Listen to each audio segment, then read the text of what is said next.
Straight out of Detroit, one half of the hip hop group Frank and Dank, under Yes, the, sir. the late great James Yancey, also known as Jay Dilla, 25 years deep in the field.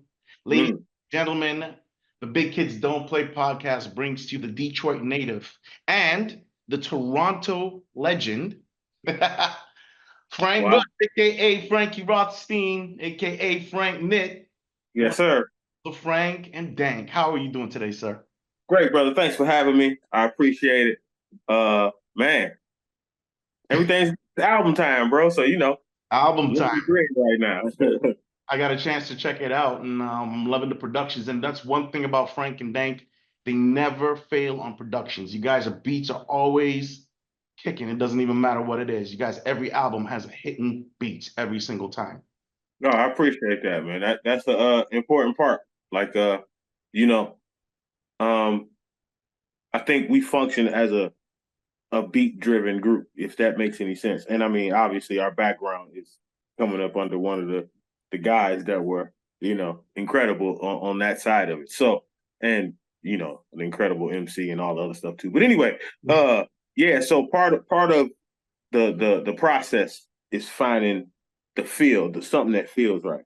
Though as we get older, we're noticing that the whole Detroit sound is changing to the more trappish style. But I mean, the steady foundation of the Frank and Dank Dilla, the whole Detroit sound, you've got that established, and that's something you deliver every time. I want to go back a little bit. I mean, it's the number one question you're probably asked all the time is how did Frank and Dank get together? I mean, how did you guys meet? I just want my peoples to know.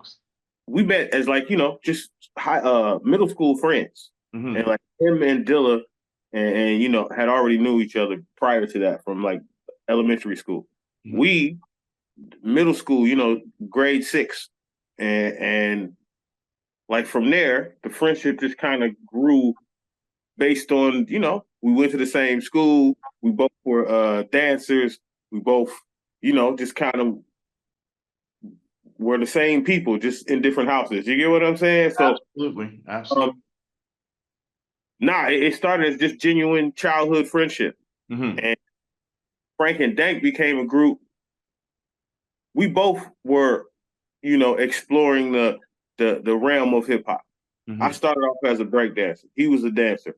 I had moved on into DJing, right? So I was DJing parties. Me and Dilla was DJing parties, and Dank would come and get the dance floor going, right? Like that type of thing. So um we all were, reaching out into the hip hop tree and just kind of seeing what we took to. Hmm. And so before there was a Frank and Dank, I had been in a group prior to that with Over Dilla Beats, and that was early on, pre Frank and Dank. And Dank was, rhyming, but he was more, in the streets. Dank had a job from when we was teenagers. Dank was always getting money out there, finding a way to get to it, right? Like so uh it was at the suggestion of T3 and Dilla Some that village. Frank and Dank should be a group. Yeah, T3 and Dilla from Slum Village. Yeah, that we should be a group. And mind you, Dank was already Dank. Okay, so he didn't have a previous name like MCD or something like that or No, anything like that. no, no, no. His nickname came from, it was an album cover that of some record Dilla had, and the album cover was President Dankworth, and you can look it up. Okay. And that was his original nickname because he was the only person in the crew to smoke weed at the time. And whenever he came around, it was a whole room full of non-weed smokers and Mm. weed, right? Like so, man, everybody complained, Dang, what is that smell? Like, you know what I'm saying? So his name started off as President Dankworth, and then it shrunk to Dank, Hmm. and that was before Frank and Dank became a thing. Gotcha. Before that, and again, it was the suggestion of T3 and Dilla, and of course Dilla said, "Well, I'll make the beats." And T3 said, well, I'll, help them out with song structure and just figuring out how to make correct songs.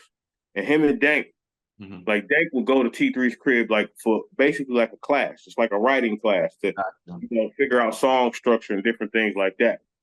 Me, I cut my teeth up on the Dilla, so it was a different type of thing for me. Like Hmm. he just put on a beat and put me in front of the mic and say rap, Gotcha. right? And so it was a different way we learned, but it ended up going into the same goal, which is Frank Dank, right? So yeah, it was really slummed. I know it's a long way around it, but it was from the suggestion of Slum Village, actually. The other day I was well, first of all, let me just give you a little insight before we jump in. I should have done this in the beginning. The Big Kids Don't Play podcast. We're based out of Toronto, and, Mhm. what we're doing is we're trying to uh, give highlights to more, a lot of Canadian content. Um, Mhm. you are family from the Canadian content yourself and Dank. We know you guys work with a lot of us from down here, and we try Yeah, to get our name out there, especially since this whole situation and people don't understand what the real sound of Toronto is, and that's what we're trying to get out there and emphasize. So this is what we're about. I should have let you know about this in the beginning. So that's why we reached out to you, because you are one of the legends. You were here for the OVO Legends show that Drake selected as one of the legends. So definitely we have to acknowledge what it is. Uh, yeah. Well, you know, that was something that shocked me as well. That phone call was like, "Huh? Are you sure?" Like, of course we will. I mean, Toronto, because I mean, Dank still lives in Canada. It's not like, we're not rooted there still, right? mm, So, uh, but for that, but I understand it because all those acts at the time when we touched down in Canada, hmm obviously on the extended play record, and records after that for singles and different things, we work with a lot of those artists. absolutely. But also on his come up, along with our songs and all the other people we had there, Cardinal and Chaclair and just a plethora. It was so many people, right? Socrates, big shout out to Big Sox. And Yeah, all those folks were the sound of the radio and the clubs and nightlife mhm, in Toronto and abroad in Canada, right? Like they were driving the culture. absolutely. And we were allowed to take up some space within that, right? So it made sense that all those folks were the people that came before he really made a splash on the scene.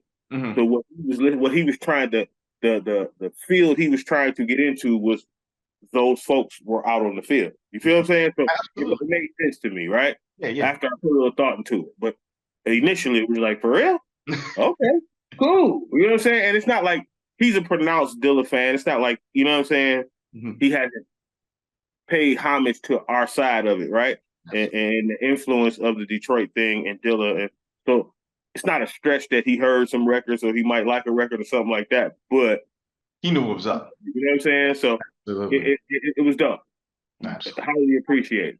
Yeah, and that's a big shout out to you guys. I mean, especially since you work with a lot of Toronto artists. I mean, like the names you mentioned, like Tone Mason, Yeah. Cardi, Big Sox. Do you Dave. find it difficult to still somehow hold on and maintain that Detroit sound, or do you find it difficult to still hold on to it with all these different influences around you, especially coming from Toronto, where there's a Caribbean influence? Do you find Mm. it? Do you find you still hold on to the Detroit sound, or do you submit to the other sounds to expand what Frank and Dank is? Um, well, you always want to expand. Mm, And I feel like you can go wherever you want. We're we're a walking reflection of Detroit. yeah. So as long as like if I would have got there and started rapping like Cardinal, hmm then that would have been an issue, right? Yeah, yeah, yeah, for sure. And we got production from Cardinal. hmm We rapped about we made it a strip club song, right? Like so because that's where we came from. That was the Frank and Dank thing. That's the Detroit thing that kind of travels with us. You get mm what I'm saying? So the process is to how to acclimate who I am, what I bring to whatever that landscape is. hmm I don't want to be, I won't stand out if I just make myself into what everybody else does there. Absolutely. So the Detroit has to stand out. And whether that be in subject matter, aesthetic, you know what I'm saying? All those different things play a part. And the musical landscape is the broader look, right? Like, so if I go and I get a Caribbean based, more Caribbean influenced hip hop beat and do my Detroit thing over it, the Detroit folks and the people who identify Detroit hip hop will identify to that part. Absolutely. But there's a whole section of folks who listen to Caribbean music that might not identify to the Detroit part, but they hear the Caribbean thing. Absolutely. Oh, what's this? Like, who is this? He doesn't rap like man's from Toronto. So let me check this out. So, you know what I'm saying? And that's the goal, to capture as many ears as possible. So now being in Toronto and dealing with the artists, and while there's a lot of similarities, obviously it's music. We're making music at the end of the day. Very much so. I find that we do have very much a connection to the Detroit sound. Yeah.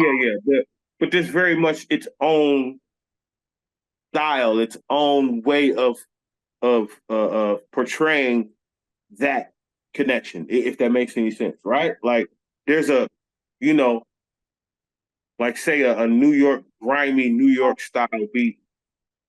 There's a grimy beat, but it's from Scarborough. You feel what I'm saying? Like it has its imprint. Yes. It might have a Jamaican sample under it. It might have a reggae sample under it, as opposed to a soul music sample in New York. It has its own identity, if it makes any sense, right? Yeah. And so, no, y'all very much have your own thing. For us, it was we're here, and we're at this point, we're not from here. We're not.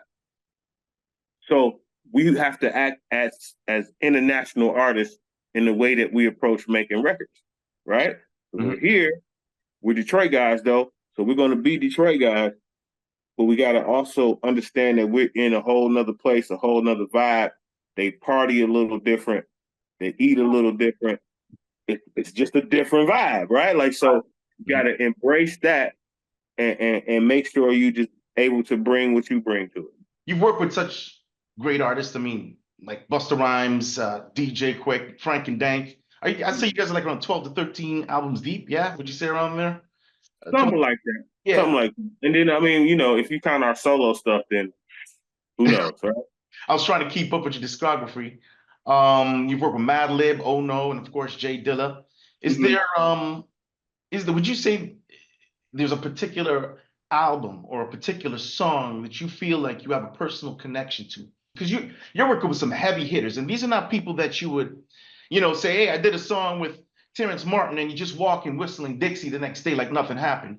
You don't do songs with Madlibs and say you haven't taken a real lesson from that.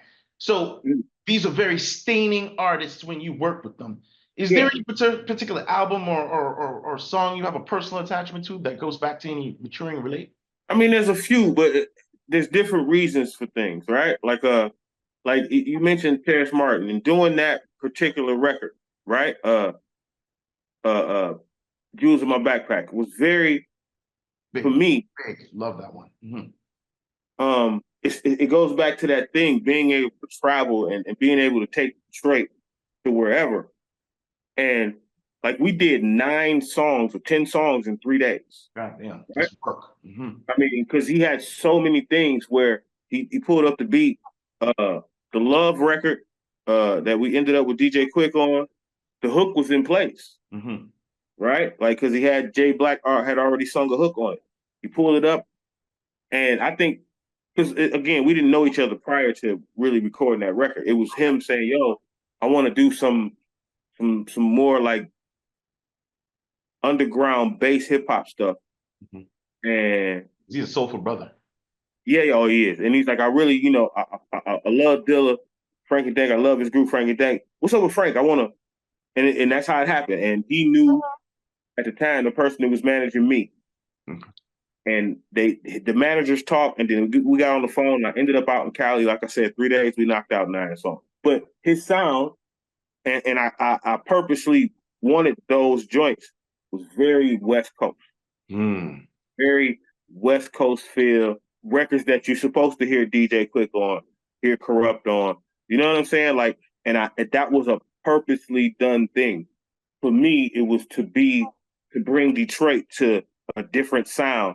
And the crazy thing is that record spread out like it was a Dilla record, or like it was you know what I'm saying? Because I mean, it was amazing, right? In my mind, it was a West Coast driven record. Absolutely. But it ended up I have to perform that record in Germany, and you know what I'm saying? Like people love that record. You get what I'm saying? So it even it went further than in what I thought in my mind, but that was the goal, to try to do something that was going to expand. Absolutely. That's really all it's about, man. You can't be afraid. Like Dilly used to find this the funniest thing, because I would get frustrated because I was the dude trying to get on, and I'm sitting in a brand new Range Rover, brand new Lexus truck with a maid dude, right? And this is my guy. I've known this guy for a decade at this point, right? Yeah, yeah. And he would be like, Frank, man, what you gonna do when they call you? Who called me? What did you talk about, right? Because we young guys, we rapping about strip clubs and cars and smoking weed and debauchery, right? So what you gonna? Since you like doing that, you like that. Like, yeah, that's who I am. And again, I'm a confident dude with nothing. Just that's who I am. I'm gonna be who I am, because being authentic in rap was a thing, right? Nah, I smoke weed and go to the strip club. So why would I rap about anything else? Yeah. You know what I'm saying? So, and his lesson to me was like, Frank, I hear you, but what you gonna tell if Whitney Houston call you and say she wants you to rap on this song? What you gonna tell her? You gonna tell her no? Gotta be ready. You gonna play yourself like that, or are you gonna find a way to be yourself but accommodate her? Absolutely. And that was the lesson. And my bravado and oh man, I just ain't gonna do it. I don't care. Just crack him up. He thought it was the funniest thing ever, right? It's just the funniest thing. But the lesson from that is, Frank, man, you got to be able to bend and move in other circles. Keep you. Don't lose you. But sometimes you got to go and show what you would do in that situation, as opposed to making every situation the situation you grew up with. You know what I'm saying? Like, that's one of the things about Frank and Dank. I mean, you guys have you've established your grounds in the U.S., but one thing I know for sure is that you guys left a heavy footprint internationally. You've done a lot of touring in Canada, Vancouver. You've done a lot of touring in Europe with Rep Medic. Is this strategy intentional? Is it something that you guys do intentionally, or is it just a natural thing that you seem to happen that you I don't want to give off my future questions, but you've reached out to some other people for productions, like you said, Germany, Japan. We're going to get into that. And is this something intentional, or do you just find yourself naturally just having that connection, or wanting to reach out to get that worldwide feeling rather than just staying in the US alone? I mean, there's a lot of artists who don't go outside or don't know much past their block. A lot of the people we knew dealt with international records, dealt with vinyl, and doing, some of our first vinyl deals were like with German companies. And like we did, a Fat Beats one here for the States, but we had something in Germany and something in Asia, so it's always kind of been a part. And when it was time for us to, kind of get on the road and go, it was everywhere else that kind of said, hey, come, yeah, we ready for y'all, come over. Not to say that the US doesn't reach out, or, because we've been all over the States as well, right? And all over Canada, from Calgary. We played rodeo at Edmonton. You know what I'm saying? Calgary, and we played Edmonton. We obviously, like you said, Vancouver and Halifax. We've been all over Canada, right? Yeah.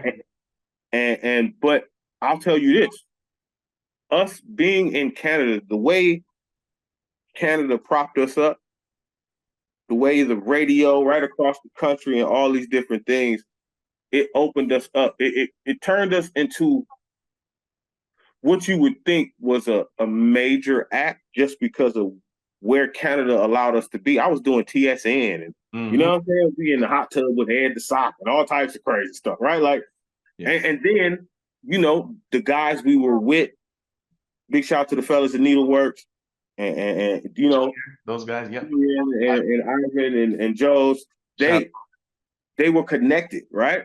Like, so, they had us doing, we in London in the college town doing shows, opening up for 112 and Ludacris, and you know what I'm saying? Like, they were the right people, they were the right guys in the city, man, for sure. So no, we were blessed with that situation. So, but Canada gave us a look. It gave us the look that you get for most artists in the States with a label pushing behind them and spending a little bit of bankroll, and they're everywhere and on major TV, and even in TV, it's not hip hop TV or music TV. It's like I said, TSN and different things like that, right? We had the underground side of it with the vinyl and Dilla thing. Canada made us polished. We ain't never had media training, but it looked like we had media training. You know what I'm saying? It was that type of thing. Yeah. It looked like because Canada and Ivan and the guys and Universal Canada, like we had the big video, we had all the things that we needed, and really Canada was happy that it was Canada specific. It wasn't even about, hey, let's try to push this out to the world. It went there anyway, but it was core Canada. And, you know, we had 3 top 10 singles in Canada. You know what I'm saying? Yeah, absolutely. So, it served its purpose for sure. Yeah. So it's like Canada played a huge part in the continuation and us being able to do things today. You guys got a new album out.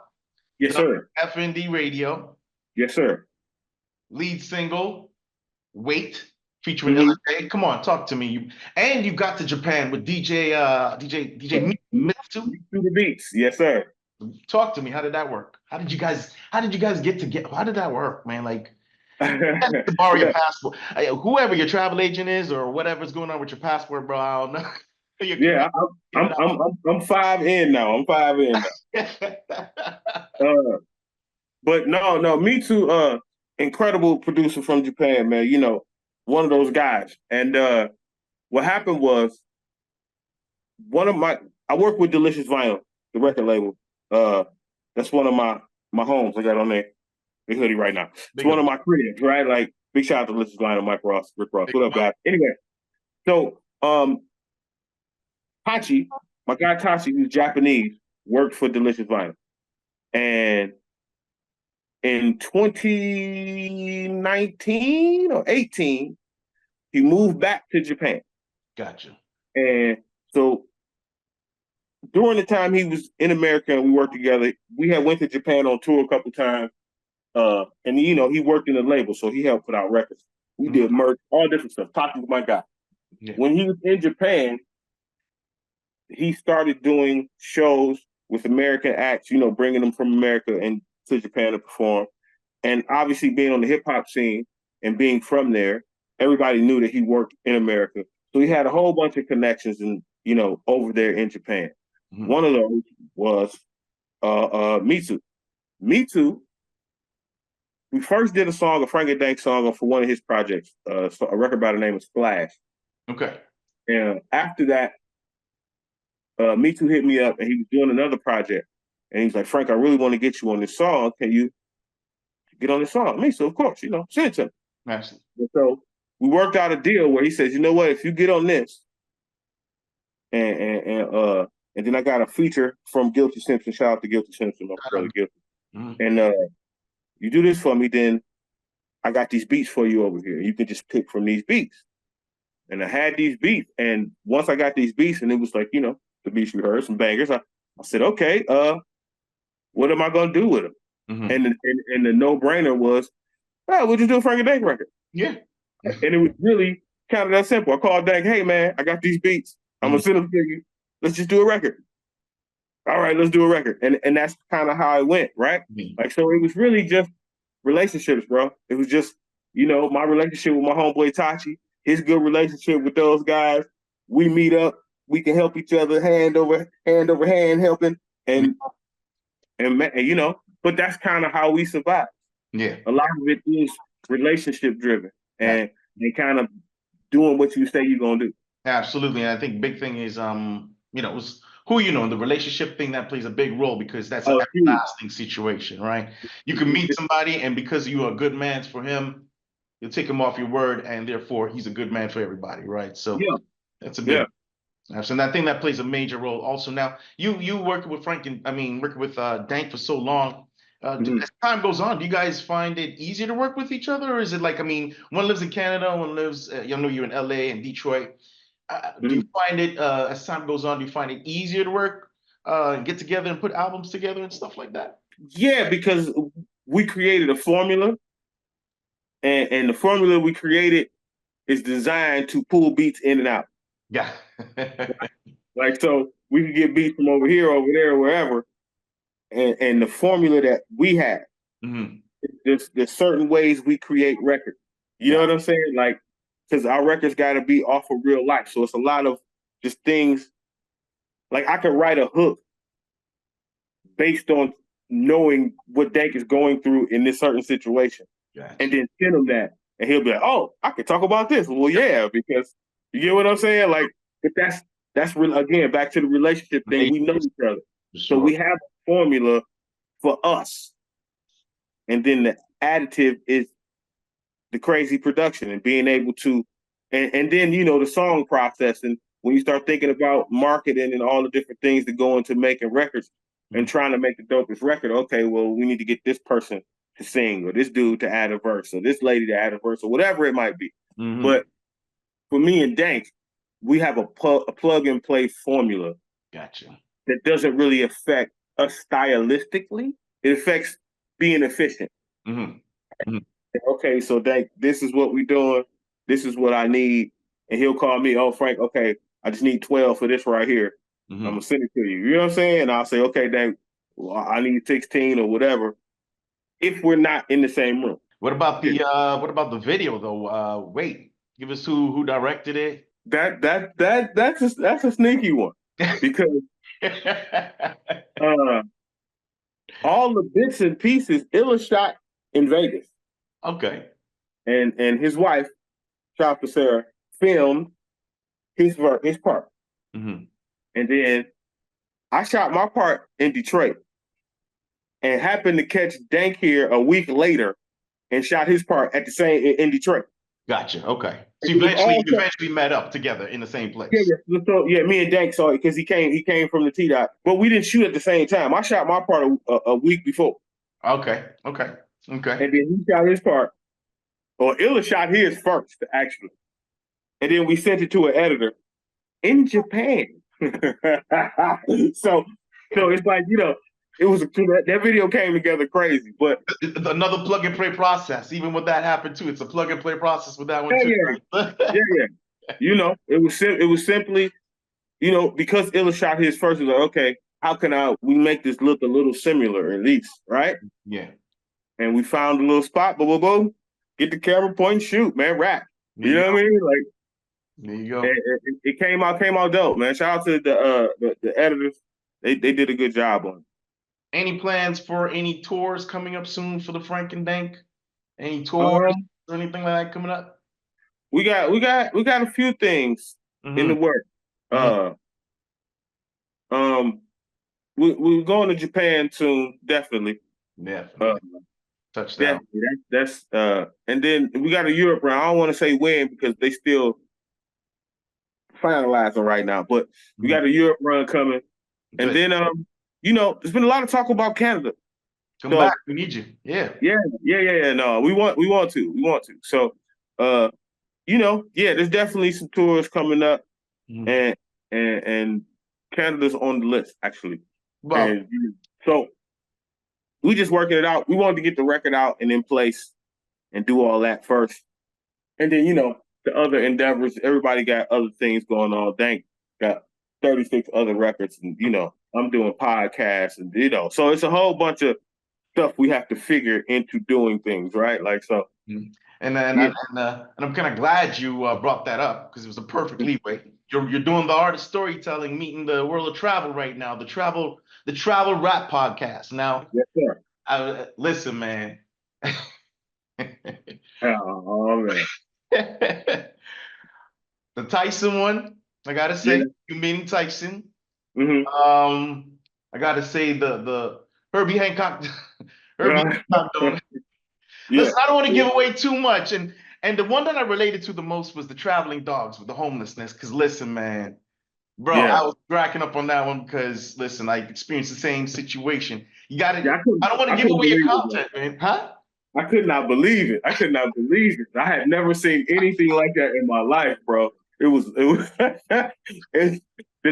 airport was almost traumatic. I wasn't even close to the airport. Like I couldn't believe. But the part that kills me is when the dog took a whole piece off of the tire and shit like that, bro. I Oh mean, yeah, man. probably running Yeah. from there, bro. I swear to God. Look, I don't think I said it, but it was Illa J that was sitting in the car. Oh. It was Illa J sitting in the car. Yeah, yeah. So he can attest that I'm not telling no lies. This is all true stuff. Are you having any future plans to like taking it to a step further, maybe like some guests and stuff like that? Yeah, listen, man, I just kind of, this thing is a self-started. There was nobody saying, "Hey, Frank, you should do this." Well, let me take that back. There were people who saying you should have Okay. a podcast. I've been told I should probably do a little stand-up comedy, all types of stuff, right? Yeah. So this was a thing we say, okay, well, let me just order up, a mic and some lights and a camera. Just get in front of the camera and talk to people and see what happens. Yeah, absolutely. And it seems that people enjoy my talking a little bit. Absolutely. So the natural progression is to get guests now. Yeah. Because if they can enjoy me, they can enjoy somebody else. I just ain't took the time or really had the time to really badger a bunch of my industry homeboys and make them come tell me stories. You know what I'm saying? It's a great idea. It's a great idea completely. I mean, especially since you guys been so many places, it'll be great to be a fly on your wall in your suitcase to hear some situations that goes on. And I think it's great. I think you guys, do you want to, I don't want to give away any of your content. Do you want to give us like, nah, you can't do that. Else he's going to give away your content. So it's, no. What you need? You need a story or something? give me What a you story, want? man. Give me a funny one that nobody's got yet. And you know what? Nobody's got yet. Let me think about that for a second. Okay, I'm gonna tell you one. I can, right? But I can't, right? All right. Give me what you can. What you can. I can't. Well, I can tell you, and it's funny. It's funny, but I'm in New York, and we going. It's late night in New York. In New York, they used to have these parties, right? Where it was like stripper parties, right? It would be like in like a warehouse or like a VFW hall style thing, but it's New York, so it's more warehouse, right? Gotcha. And you go in, and it's like just little chairs in the corner, guys and naked girls everywhere. Beautiful. Now I'm with rappers. I ain't gonna say no names. Big name guys. Okay.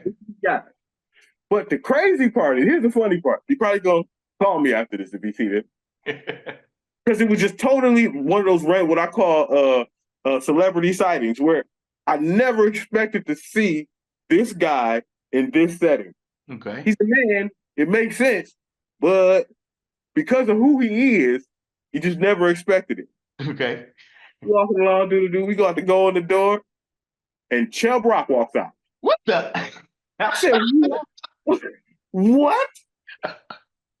Okay, like it's Chubb Rock. You know what I'm saying? Like, that's not nothing against. It's just you don't expect to see Chubb Rock coming out of the stripper party. But guess what? Chubb Rock was coming out of the stripper party.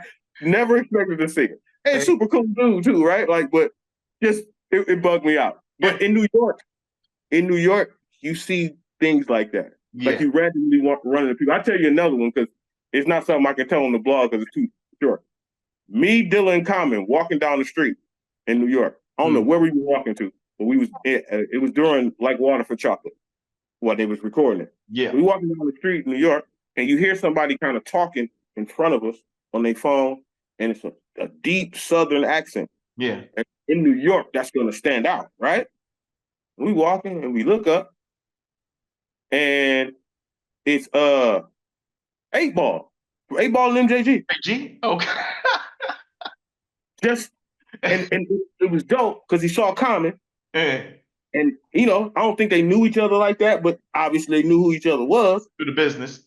Kicked it, met me at Dilla just randomly in New York on the street. Mm-hmm. And the ill thing, he was on the phone with his mom. He's in New York walking down the street on the phone with his mom.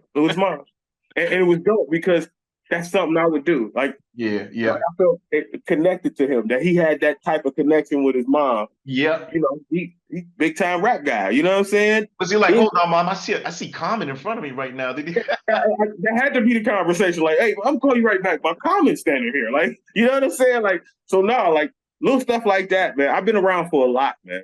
I've been around for a lot of little hitters like that, and then obviously the stories I tell on the podcast. So yeah, man. Looking forward to more of those. I mean, definitely you take us into the world. Is there anybody particularly that you would say that would have you dumbfounded as a fan? Like right now, if you were supposed to see anybody or work with anybody, is there anybody that will like, shit, I got to meet that person, or I would love to work with that person? The only person that Mike Tyson was on my bucket list. Okay. That was a bucket list one. Yeah. You know, and he scared me, but it was amazing. Absolutely. I probably myself too. Yeah, no, and he wasn't in shape, Mike Tyson, like he is today. Like Okay. he's more scary today. All right. Right? He's the droopy And one. it's like, no, and it's funny because the homeboy, you know, Russell Peters, big comedian. Yep. That's who introduced me to Mike. That's who I was with. Like, you know, Russell is relentless with the jokes, like, because he's a comedian by nature. And he be taking shots, I'll be nervous. Like, hey, man, like, watch what you say to Mr. Tyson. Yeah. Might piss him off, right? So Oh, you gotta walk on eggshells with that type of stuff. You can't front with that stuff. You know what I mean? Yeah. But the other person on my bucket list is Eddie Murphy. Really? Yeah.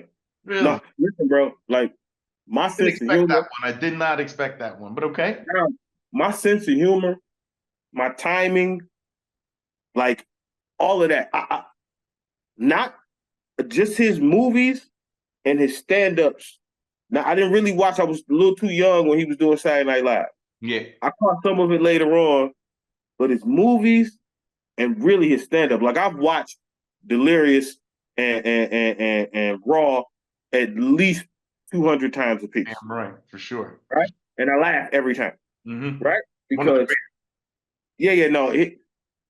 like that guy there is very much, and he don't know, how would he know, but like his timing and things like that, his wit, like where he insert jokes. Yeah. And also watching his interviews and the things he find funny, right? Be a little off center. Yeah. No, that's one of those guys. That if I could go shake hands, like I've heard the stories. I've met Arsenio Hall. Yeah.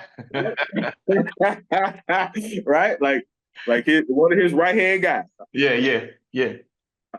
But yeah, no. Yeah, definitely Eddie Murphy's a king. I mean, certain people are built for certain things. Like Eddie Murphy probably wouldn't be a good accountant, right? He doesn't he doesn't have the character. It's too out there for that. It's too much. Certain people are built for certain things. And just like yourself too. And that's why I think it's great with the whole podcast too, that you've added that onto your belt, because you do have the character, the wit to actually do something like that. So I hope that goes I further. appreciate that. Now, being that you have one foot in Toronto and one foot in the US, I can't leave this interview without asking you. Yep, I'm doing it, Frank. I'm sorry. I'm doing it. I understand. All right, so I have to. I mean, okay, so I don't even want to know who won. I just want to know what was because we can agree Kendrick served them something really nice. Talk to me. Listen, you got to understand that as a rapper, when you could really, really rap and still get a hit, right? To have these guys as the most popular and everything be about bars was a good thing for rap. Amen. For rap and rappers. I just think the people who really tapped in enjoyed the hell out of it. And the big dogs made a whole bunch of money. Absolutely. And it kind of feels like at the end of the day, as long as we got some good lyricism, we got the youth looking at lyrics now, they're analyzing things on a different level. Listen, hip hop won at the end of the day. I could do without the taking a bad name and slapping it on somebody, like, the PDF and all that stuff. if that's how it's gonna go from now on, I don't want to see any more battles, man. Like, I don't want to see if it is you can't just go ahead and shoot somebody and just walk out and that's it, but you gotta, tack his character, tack his life. These are things for life. And hopefully later on they can patch things up and pull each other and pull Yeah, the yeah, song and go on tour and make some big money off it and have a big laugh about it. And that's what I hope. yeah. And I honestly hope that that's what the end result is, because again, it's a rough thing to have, allegations thrown at you from either side. You get what I'm saying? So, uh, but again, Switzerland. Switzerland. Statement's Switzerland. bound to be, man. My official statement is Switzerland. Switzerland. Yo, Frank, Nitty, I appreciate you giving me the time, man. It means a lot. It's an honor. New single out, Wait, featuring Illa J, produced Yes, by sir. DJ Mitsu. Video Mhm. out right now. Anything else you want to let the people know? I really appreciate you giving me this time, man. I'm gonna send you that email about the song that we have together. But anything Yeah. you want to let people know about or anything? Tap in, go get the WFND radio LP by Frank Dank right now. Jump on YouTube, check out the video, Wait, featuring Illa J. And while you're over there, YouTube, check out my podcast, the Travel Rap Podcast with Frank Nitt. It's on the FN Label YouTube channel, my baby. And jump over there and look out for Frank and Dank, man. We got some tours coming up. We got a few things. We're gonna have some new merch coming. We got a few things coming. So we working. We working. We know. I see. We all see. You know what I mean? I appreciate you, Frank. Thank you, Thank you brother. very I much for appreciate your time, you. man. Yeah, man. Have a good one, brother. Peace, everyone. Thank you, bro. I appreciate it.